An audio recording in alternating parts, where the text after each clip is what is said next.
નમસ્કાર દર્શક મિત્રો, જન ભારત ન્યૂઝમાં તમારું હાર્દિક સ્વાગત છે। હું છું મંજરી શેરબાનુ। ચૈત્ર સુદ 15 ને શનિવારના રોજ હનુમાન જયંતિ પ્રસંગે ડભોઈ શહેર તાલુકામાં ધાર્મિક વિધિ બાદ ભક્તજનોએ દર્શન કરી ધન્યતા અનુભવી હતી। જ્યારે કે ડભોઈ શહેરના લાલ બજાર ખાતે આવેલ શ્રી સંકટ મોચન હનુમાન મંદિર ખાતે 11,111 હનુમાન ચાલીસાના હોમાત્મક યજ્ઞમાં મોટા પરમનમાં ભક્તજનોએ લાભ લીધો હતો। જ્યારે ટીમી ફાટક પાસે આવેલા રુદ્ર હનુમાન મંદિરે નર્મદાપુરી ઉર્ફે નેપાલી બાપુના સંધ્યામાં વિવિધ સંતો દ્વારા દેવેન્દ્રપુરી મહંતને ચાદર વિધિ કરવામાં આવી હતી। તેમાં મોટી સંખ્યામાં ભક્તજનોએ હનુમાન દાદાના દર્શન કર્યા હતા। નેપાલી બાપુએ જણાવ્યું હતું કે પવિત્ર હનુમાન જયંતિ જીવનમાં હનુમાનજી જેવી દાસત્વ ભક્તિ કેળવીએ કે જેવી ભગવાન રામજીમાં નિષ્ઠા હતી એવી આપણને આપના ઈષ્ટદેવ પ્રત્યે થાય। જ્યારે કે શહેર તાલુકાના વિવિધ હનુમાન મંદિર ખાતે પણ હનુમાન જયંતિની ધાર્મિક પરંપરા મુજબ ઉજવણી કરવામાં આવી હતી। Bureau report Lalabhai Bhatiyara.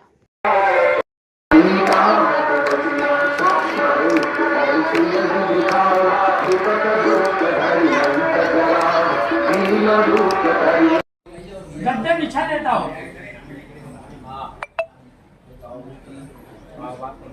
ચાલે બાકીના ગોળા લે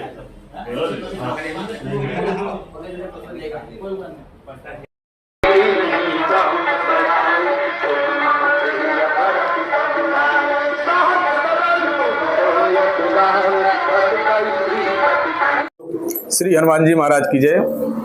आज बड़े ही हर्ष उल्लास का विषय है। चैत्र पूर्णिमा के इस पावन दिवस पर श्री हनुमान जी महाराज के जन्म उत्सव का परंपरा है जो विधि पूर्वक मनाया जाता है।